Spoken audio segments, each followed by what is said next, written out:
The afternoon sun of Nexera 7 cast long purple shadows across the diplomatic quarter when Lieutenant Peter Walsh first met Mira.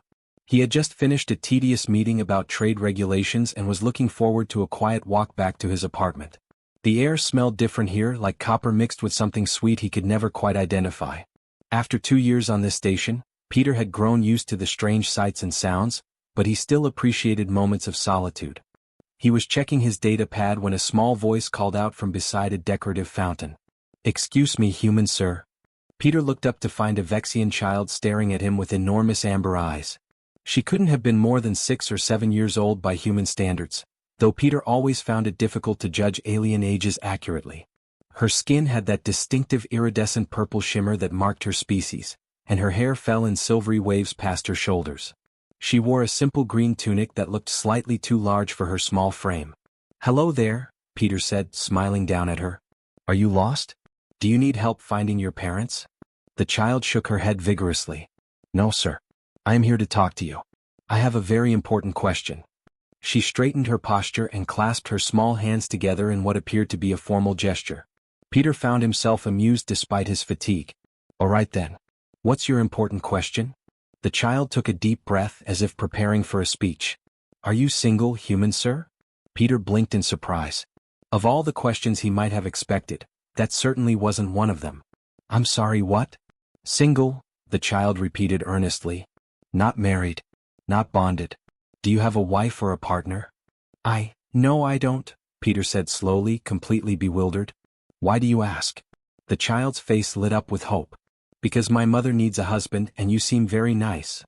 Peter couldn't help but laugh, though he tried to keep it gentle. "That's very sweet, but I don't think that's how these things work. Please, sir, just listen." The child stepped closer, her amber eyes pleading. "My name is Mira, and my mother is named Claire. She is the best mother in the entire galaxy. She is kind and smart, and she makes the most delicious thermal cakes. They are like your human pancakes but better because they stay warm for hours." Peter found himself charmed despite the absurdity of the situation. "I'm sure your mother is wonderful, Mira, but—" "She works 3 jobs, Mira continued, her small voice growing more urgent. "She works at the market selling textiles in the morning. Then she does data entry for the shipping companies in the afternoon. Then she cleans offices at night when I am supposed to be sleeping, but sometimes I wake up and she is not home yet and I get scared." The smile faded from Peter's face. He knelt down to be at eye level with the child. "That sounds very difficult." "My father died 2 years ago," Mira said matter-of-factly, though Peter could see the pain flicker across her young face. "There was an accident at the mining facility on the 3rd moon. The compensation money ran out after 1 year. My mother tries very hard, but everything costs so much. She never buys anything for herself. Only for me." Peter felt his chest tighten. He had heard stories about the economic struggles on Nexera 7, particularly among the Vexian population after their home sun's radiation levels had shifted. But hearing it from a child made it painfully real. "I'm very sorry about your father," Peter said gently. "That must be very hard for both of you." Mira nodded, but then straightened again with determination. "But my mother is strong. She never complains. She always smiles when she sees me, even when I know she is tired. She helps me with my homework even after working all day. She sings to me before bed. She tells me stories about when she was young and studied plants and made gardens grow in impossible places." "She sounds like an amazing person," Peter said honestly. "She is." Mira's eyes grew bright with excitement. "And she is beautiful too. All my friends say so. She has the prettiest purple skin, not too dark and not too light, and when she laughs, it sounds like music. But she does not laugh very much anymore. Not since father died." The child paused, and when she spoke again, her voice was quieter. "Sometimes I hear her crying at night when she thinks I am asleep. She tries to be quiet, but I can still hear. And when I ask her what is wrong, she just hugs me and says everything is fine. But I know it is not fine. She is lonely. She works and works and works, but she has no friends. The other Vexians in our building look at her with pity, and she hates that. She does not want pity. She wants—" Mira trailed off, looking down at her feet. Peter waited patiently. "She just wants someone to share things with," Mira finally said. "Someone to talk to about her day. Someone to laugh with. Someone who sees her as more than just a poor widow. When father was alive, they used to dance in our kitchen. I remember that. They would put on music and dance while cooking dinner, and they would spin me around too. Now the kitchen is quiet except for my voice. Peter felt something crack open inside his chest. This child's earnest plea on behalf of her struggling mother touched something deep within him. He had been on Nexera 7 for 2 years, going through the motions of diplomatic work, living a solitary life in his neat apartment, eating meals alone, spending evenings reading reports. When had he last felt truly connected to anyone?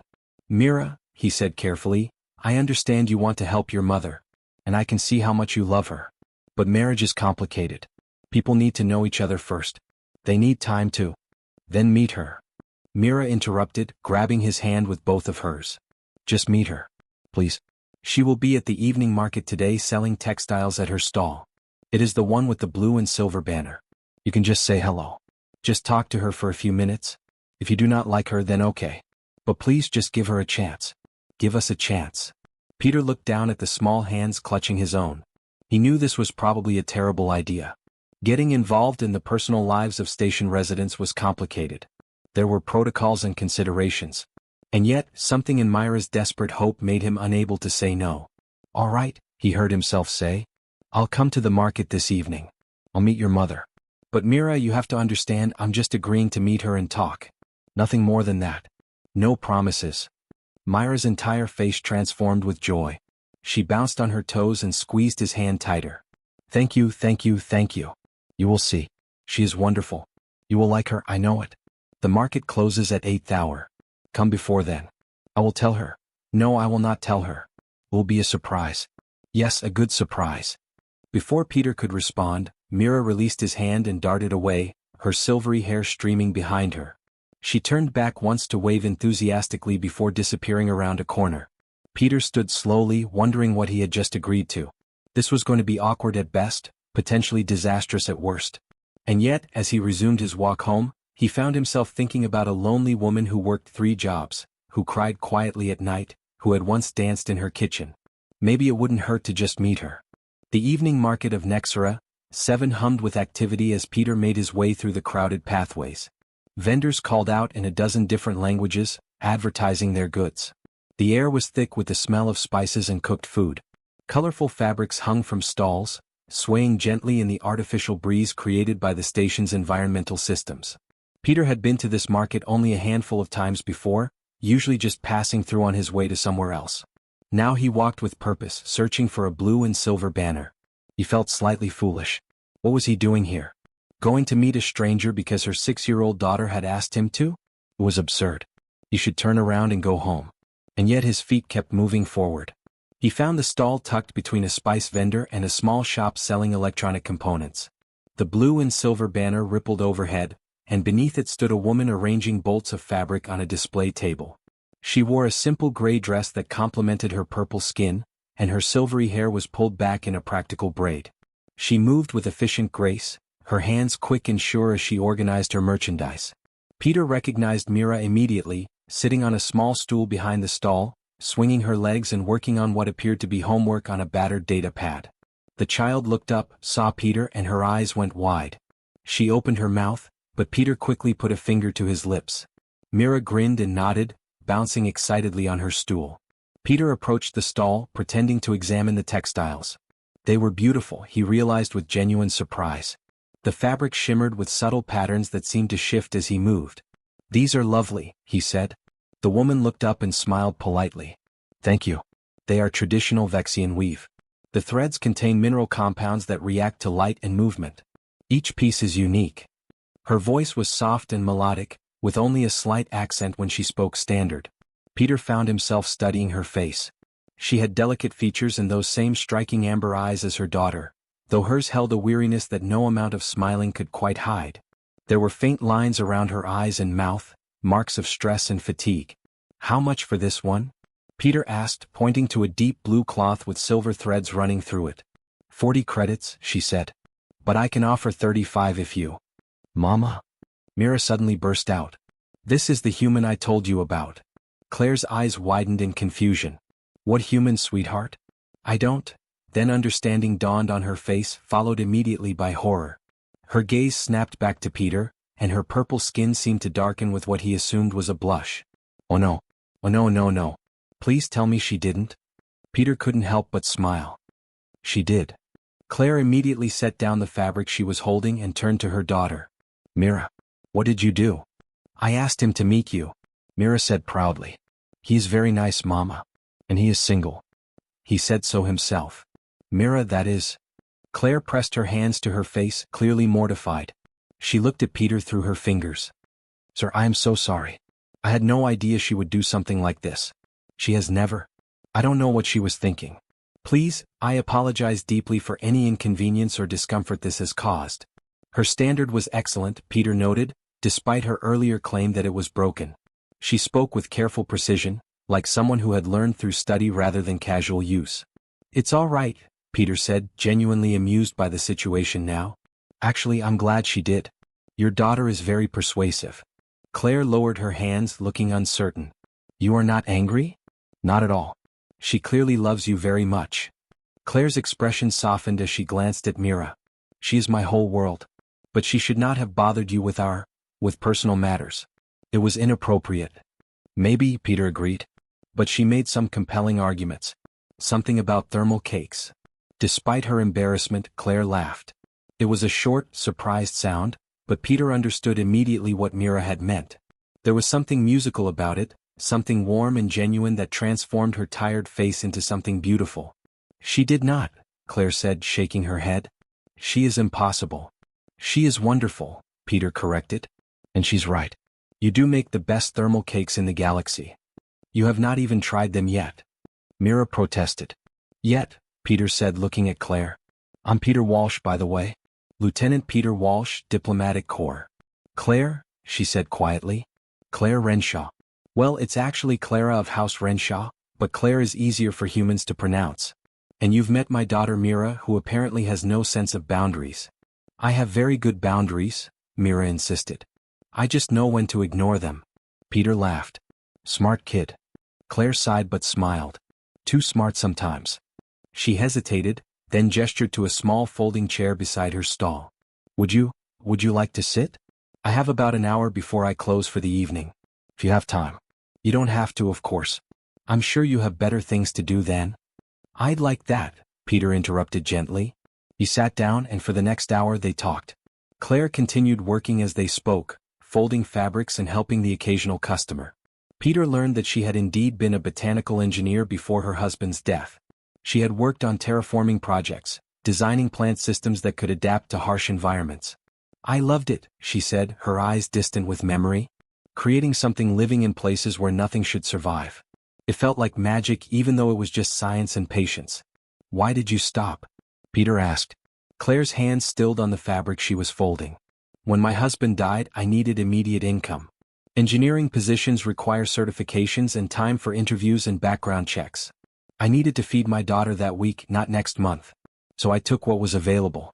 The market stall came first. Then the data entry. Then the cleaning work. She shrugged, but Peter could see the pain behind the casual gesture. The engineering jobs eventually stopped calling. My certifications lapsed. And now I am here. Do you ever think about going back? Peter asked. Every day, Claire admitted. But right now I'm focused on Mira. She's brilliant. She scores in the top 5% on all her school assessments. If I can save enough, I can move us to the upper district where the schools have better programs. That's what matters now. My career can wait. Her future cannot. Peter watched her as she spoke. There was no self-pity in her voice, no bitterness. Just determination and love. Mira hadn't exaggerated. Her mother was remarkable. What about you? Claire asked. What brought you to Nexera 7? Diplomatic assignment, Peter said. I coordinate trade agreements between human territories and the local systems. It's mostly bureaucracy and paperwork. Not very exciting. Do you like it? The question caught Peter off guard. Nobody had asked him that in a long time. Did he like it? It's fine, he said automatically. Then more honestly, it's lonely sometimes. I'm good at my job, but I don't connect with many people. Most of my colleagues are focused on their careers, and the locals tend to keep their distance from diplomats. We're seen as temporary, not really part of the community. Claire nodded with understanding. Isolation is hard. Even when you're surrounded by people. Especially then, Peter agreed. They fell into comfortable silence. Around them, the market began to quiet as vendors started closing their stalls. Claire efficiently packed away her unsold merchandise while Mira dozed on her stool, her homework forgotten. I should let you close up, Peter said, standing. Wait, Claire said quickly. Then, more carefully, Mira mentioned you offered to help her with homework? Peter had almost forgotten. Oh yes, if that would be helpful. I noticed she's working on standard language exercises. I could help with pronunciation and grammar. That would be... Claire hesitated. That would be very kind. But I don't want to impose. You've already been more gracious about this whole awkward situation than I had any right to expect. It's not an imposition, Peter said. Honestly, I'd enjoy it. When would work for you? Claire looked at him for a long moment as if trying to understand his motives. Finally, she said, tomorrow evening? After I close the stall? We live in Section 7, Building 12, Unit 43. It's not much, but... Tomorrow evening is perfect, Peter said. I'll see you then. As he walked away from the market, Peter realized he was smiling. Behind him, he heard Mira's excited voice and Claire's gentle laughter. Something had shifted in his carefully ordered, solitary life. He didn't know what would come of it, but for the first time in a long while, he felt something other than routine contentment. He felt hope. The first evening Peter arrived at their apartment, he wasn't sure what to expect. Section 7 was in the older part of the station, where the corridors were narrow and the lighting flickered occasionally. Building 12 showed its age with scuffed walls and doors that didn't quite seal properly. When Claire opened the door to Unit 43, Peter saw a small space kept meticulously clean despite its worn appearance. The apartment consisted of one main room that served as kitchen, living area, and study space. A small partition separated what he assumed was the sleeping area. But Claire had made it warm. Colorful fabrics hung on the walls, probably samples from her stall. A few plants grew in makeshift containers near the window. Books and Mira's school materials were neatly organized on a shelf made from repurposed cargo crates. Welcome, Claire said, clearly self-conscious about the modest space. It's not much, but it's home. It's lovely, Peter said honestly. You've made it very welcoming. Mira bounced over to him, dragging her data pad. Can we start with the homework now? I have so many questions about verb conjugations. Peter laughed and settled at their small table. What he expected to be an hour of tutoring turned into 3 hours of homework, dinner, and conversation. Claire prepared a simple meal while Peter worked with Mira, but she joined infrequently, asking questions about Earth and human customs. Peter found himself staying long past when the homework was finished, simply enjoying their company. It became a pattern. 2 evenings a week turned into 3, then 4. Peter would arrive after Claire closed her stall, help Mira with her studies, and then they would share a meal. Sometimes Claire cooked traditional Vexian dishes that Peter had never tried. Other times Peter brought food from the human sector, introducing them to Earth cuisines. During these evenings, Peter learned more about their lives. He learned that Mira wanted to be a scientist like her mother had been. He learned that Claire's favorite color was the deep green of Earth forests, which she had only seen in pictures. He learned that they played a Vexian card game every night before bed, a tradition Claire's grandmother had started generations ago. In return, he shared stories about Earth, about the ocean he had grown up near, about his parents who ran a small restaurant in a coastal town. He told them about his decision to join the diplomatic corps, about the worlds he had seen, about the loneliness that sometimes came with constant travel. But you're here now, Mira said one evening, her amber eyes serious. You're not lonely anymore, right? Peter looked at the little girl, then at Claire who was watching him with gentle curiosity. No, he said softly. I'm not lonely anymore. 6 weeks after that first tutoring session, Peter was reviewing some botanical data for a routine embassy project when something Claire had mentioned days earlier suddenly clicked in his mind. The embassy was consulting with external firms about a terraforming initiative on a nearby moon. They needed expertise in adaptive plant systems. Claire had exactly that expertise. He brought it up carefully that evening. Claire, would you be interested in consulting work? It's related to your old field. Claire looked up from the vegetables she was chopping. Consulting? I haven't worked in engineering in over 2 years. My certifications have lapsed. This wouldn't require current certifications, Peter explained. The embassy is looking for someone to review proposals for a terraforming project. They need someone who understands adaptive botany. It would be contract work, probably a few weeks, but it pays well. He saw the hope flash across her face before doubt replaced it. Peter, I appreciate you thinking of me, but I'm sure they want someone with recent experience. Someone who is still active in the field. They want someone who knows what they're doing, Peter said firmly. And you do. I've listened to you talk about plant systems and environmental adaptation. You're brilliant, Claire. You shouldn't be wasting that on data entry jobs. Mama is the smartest person in the whole galaxy, Mira announced from where she was practicing her writing. Claire smiled at her daughter, but her expression remained uncertain. I don't know. Just let me submit your name, Peter urged. Let them see your credentials and decide for themselves. What's the worst that could happen? 3 days later, Claire received a call requesting an interview. Peter coached her through the preparation, though she barely needed it. Once she started talking about botanical engineering, her confidence returned like she had never lost it. She got the contract.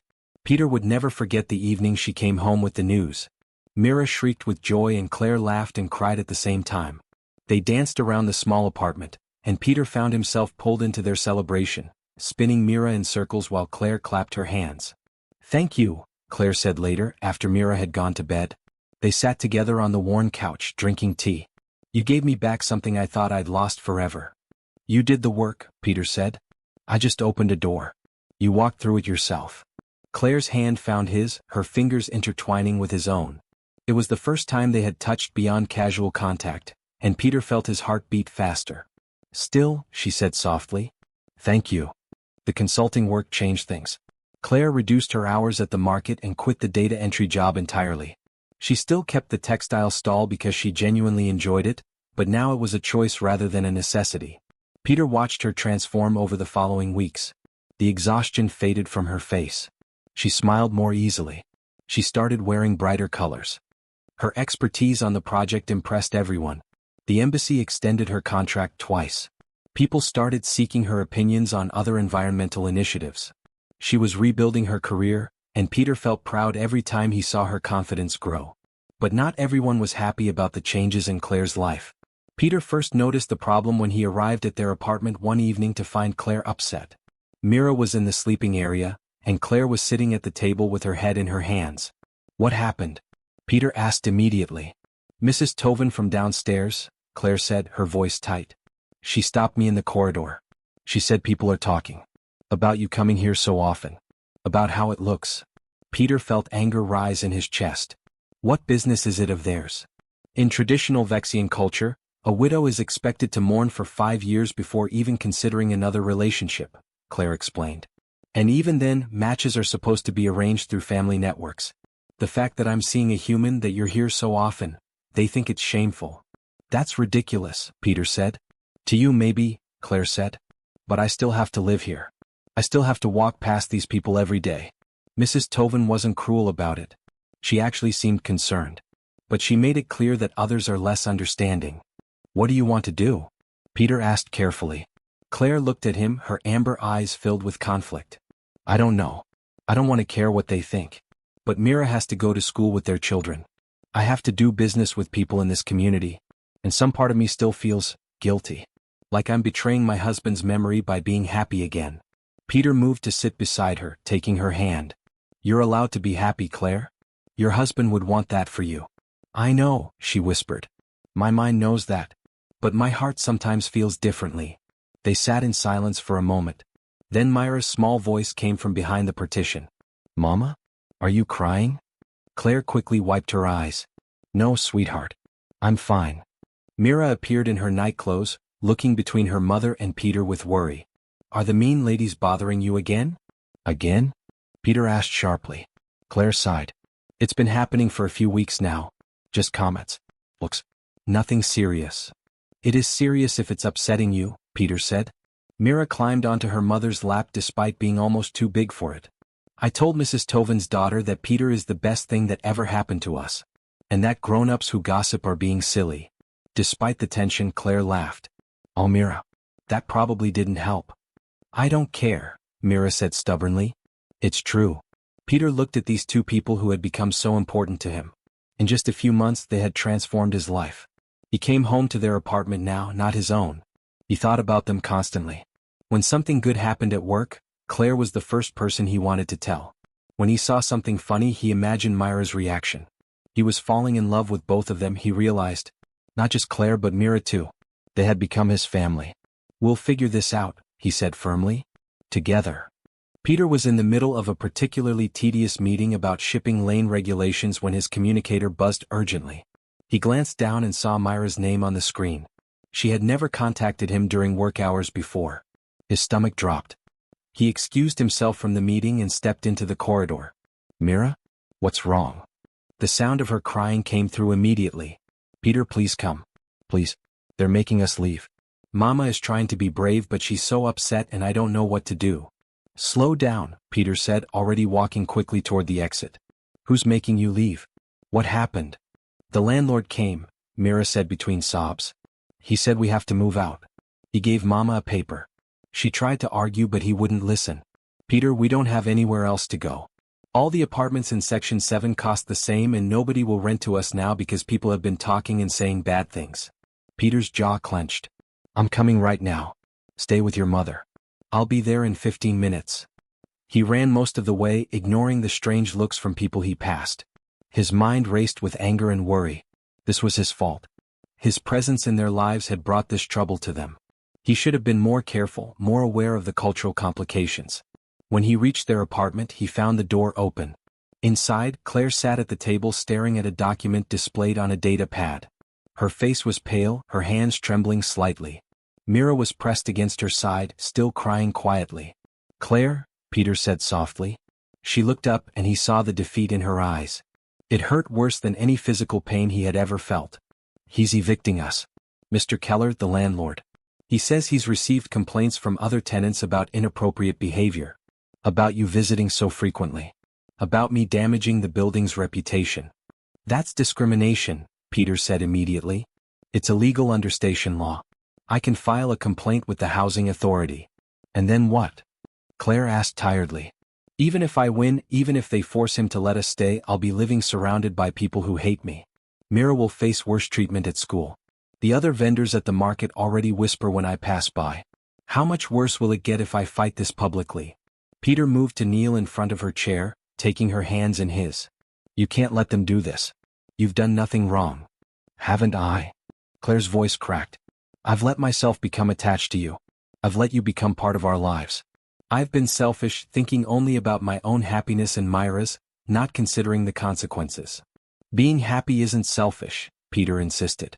"It is when it costs you everything else," Claire said. "I've lost the respect of my community. I'm about to lose my home. What's next, Peter? Will Mira lose her friends? Will my consulting contracts suddenly dry up because people think I'm, what? A bad mother? A woman without proper values?" "You're the best mother I've ever seen," Peter said fiercely. "And anyone who can't see that is blind."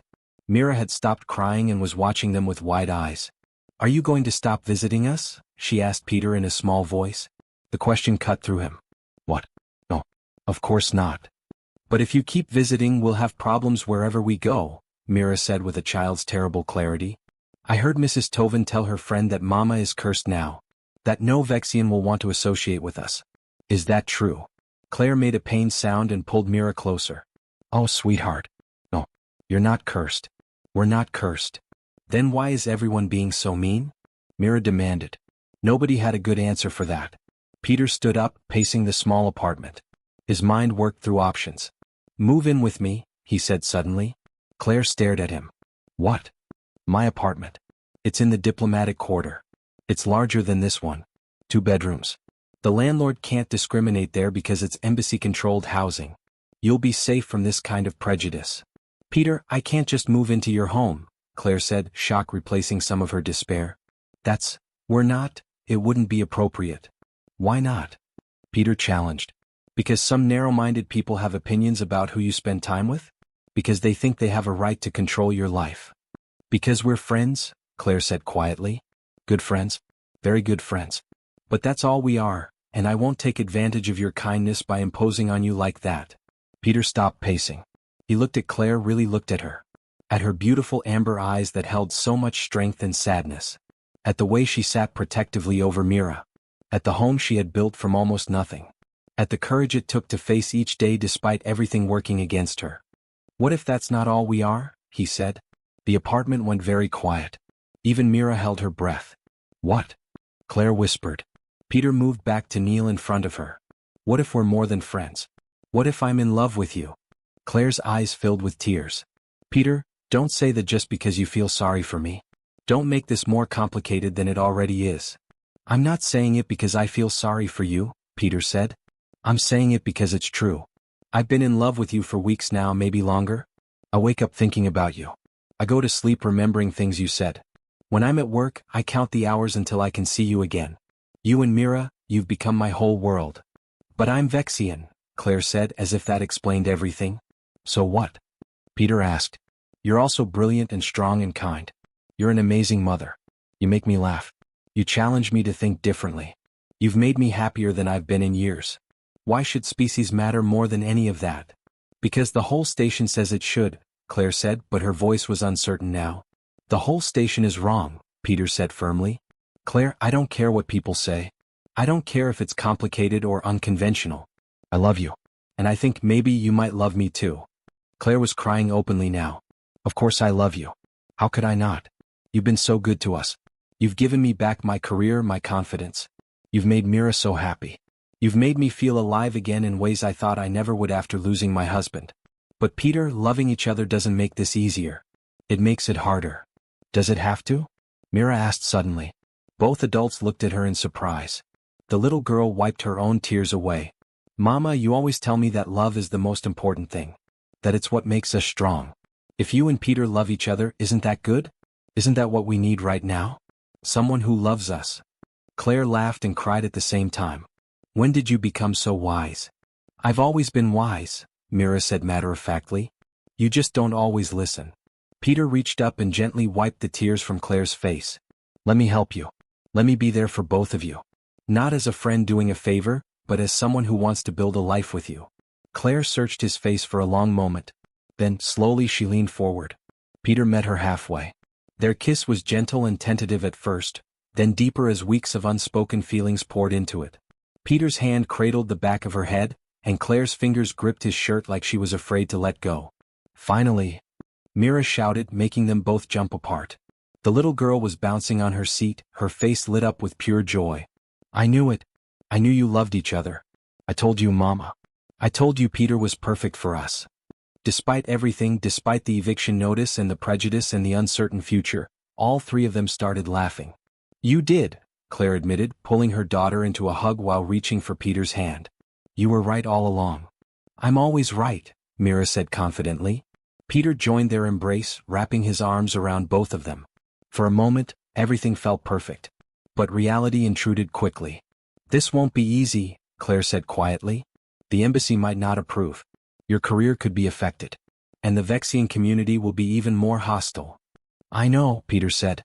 But we'll face it together. All three of us. Together, Mira agreed firmly. Claire nodded slowly. Together. Peter walked into Commander Martinez's office the next morning with his resignation letter prepared in his data pad. He had practiced his speech all night. He would explain the situation, accept whatever consequences came, and leave with dignity. His career had been good, but Claire and Mira were worth more than any job. Sit down, Walsh, the commander said, not looking up from her desk. I heard you had an eventful evening. Peter sat, confused. You heard already? Station gossip travels faster than light speed, Martinez said dryly. She finally looked up, her dark eyes studying him. So, you're in a relationship with a Vexian woman. A widow with a child. And apparently this has caused quite a stir in the local community. Yes, ma'am, Peter said. I came to discuss how this might affect my position here. How do you think it should affect your position? Peter had expected disapproval, maybe disappointment. He had not expected a question. I'm not sure. I know there are protocols about diplomats forming local attachments. I know it could be seen as compromising my objectivity. Martinez leaned back in her chair. Walsh, do you know what our primary mission is here on Nexera 7? To facilitate trade and maintain positive relations between human territories and local systems, Peter recited. Correct. And do you know what the biggest obstacle to that mission is? Peter shook his head. Lack of understanding, Martinez said. Lack of genuine connection between humans and other species. We can sign all the treaties we want, but if our people don't actually integrate into these communities, if they don't form real relationships, then we're just visitors. Tolerated but not truly welcomed. Peter began to understand where this was going, but he hardly dared hope. You've done something remarkable, Walsh, Martinez continued. You've formed a genuine bond with local residents. You've helped a skilled professional return to her field, which reflects well on human cooperation. And you've shown that cross-species relationships can work. That's not a liability. That's exactly the kind of cultural bridge building we need. So you're not asking for my resignation? Peter asked carefully. Why would I? You haven't violated any regulations. You've been honest about the relationship. And frankly, the embassy could use more people who actually care about the communities we serve instead of just seeing them as assignment posts. Martinez smiled slightly. That said, you will face scrutiny. Both from conservative elements in the Vexian community and from some humans who are uncomfortable with cross-species relationships. Are you prepared for that? Yes, ma'am, Peter said firmly. Good. Because I'm approving your request to move them into embassy housing. I'm also making Claire's consulting contract permanent. We need her expertise, and it sends a message that we value local talent. Now get back to work. Peter left the office feeling like he was floating. He immediately contacted Claire with the news. Her relief was palpable even through the communicator. The move happened within a week. Peter's apartment in the diplomatic quarter had 2 bedrooms, a proper kitchen, and windows that overlooked one of the station's garden atriums. Mira ran through the space with shrieks of joy, claiming the smaller bedroom as her own. Claire stood in the main room looking overwhelmed. This is too much, she whispered to Peter. This apartment probably costs 3 times what I was paying. It's embassy housing, Peter reminded her. The cost is covered. And this is our home now. All 3 of us. The neighborhood made a tremendous difference. The diplomatic quarter was deliberately diverse, with humans, Vexians, Keltorians, and a dozen other species living side by side. Nobody looked twice at Peter and Claire walking together. Mira made friends immediately with children from multiple species. The school was better too, with advanced programs that challenged her bright mind. Claire's work at the embassy flourished. She started leading her own projects, designing sustainable agricultural systems for newly settled worlds. Peter watched her confidence grow with each success. She started laughing more, the shadows finally leaving her eyes. They settled into a rhythm as a family. Mornings were chaos as they all got ready for work and school. Evenings were for homework, cooking together, and the card games that Mira insisted on. Weekends they explored the station, discovering small restaurants and parks, building memories. 6 months passed. Then one evening, Peter asked Claire to take a walk with him. They dropped Mira off with a colleague's family, promising to return soon. Claire gave him a curious look but didn't ask questions. Peter led her to the evening market. It was smaller than it had been months ago due to economic shifts, but Claire's old stall location was still there, now occupied by a vendor selling electronic parts. Why are we here? Claire asked. This is where I met you, Peter said. Really met you, I mean. After Mira ambushed me. Claire laughed. That feels like a lifetime ago. It was, Peter agreed. We were different people then. You were exhausted and alone. I was going through the motions of living without really feeling alive. And then this brilliant, stubborn, beautiful woman came into my life and changed everything. He took both her hands in his. Around them, the market continued its evening bustle, but Peter only saw Claire. I love you, he said. I love your strength and your kindness. I love how you make me laugh. I love watching you work on projects you're passionate about. I love how you are with Mira. I love the life we've built together. Peter knelt down, pulling a small box from his pocket.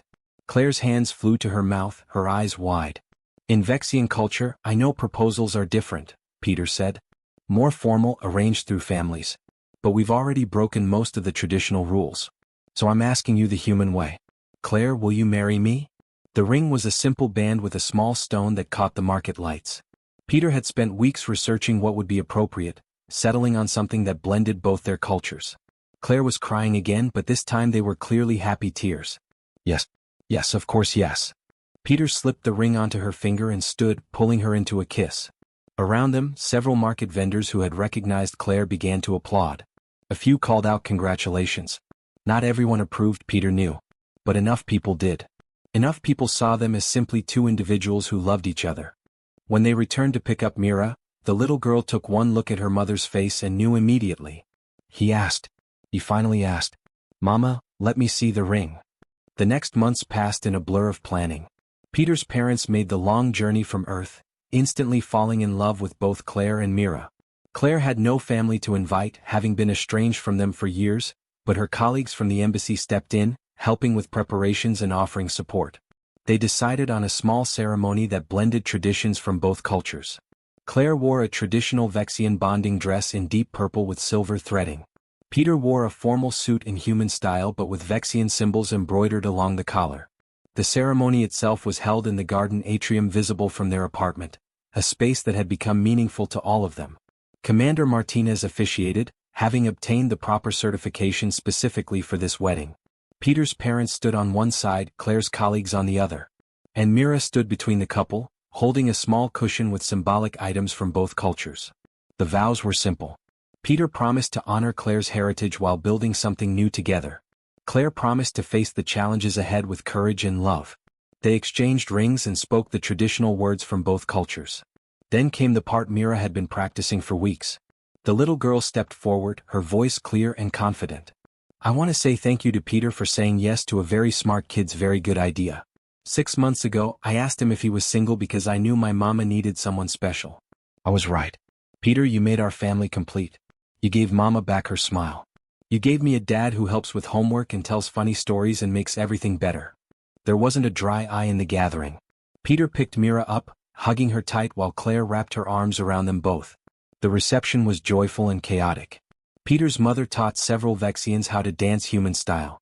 Claire's colleagues shared traditional foods and stories. Children from multiple species ran wild through the gardens. It was everything a wedding should be, celebrating not just two people joining together but two cultures finding common ground. As the evening wound down, Peter, Claire, and Mira stood together at the window of their apartment. Nexera 7's binary stars were setting, painting the sky in shades of orange and purple. Mira stood between them, holding both their hands. "This is perfect," Claire said softly. "It is," Peter agreed. Then, more thoughtfully, we should document our experience. Write about what worked and what was challenging. Maybe help other mixed-species couples who want to build families together." Claire looked at him with interest. "You mean like a guide?" "More than that," Peter said, the idea forming as he spoke. "An advocacy program. Helping families navigate the cultural and legal complications. Supporting kids like Mira who grow up in mixed households. There must be others facing the same prejudices we did. I could use my embassy connections," Claire added, excitement growing in her voice. "And you have diplomatic channels. We could actually make a difference." "We could help lots of families," Mira said. "Like you helped us." Peter looked at his wife, his daughter, and felt a sense of purpose beyond anything his career had ever given him. They had built something beautiful together despite the obstacles.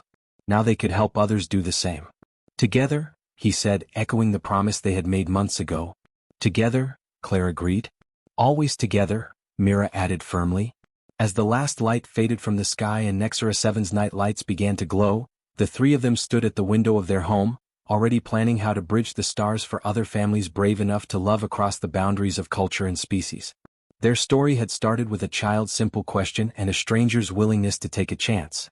Now it would continue as they helped others find the same courage, the same hope, the same love that had transformed all their lives. The future stretched ahead, full of possibilities and challenges. But they would face it as they faced everything now. As a family. Together.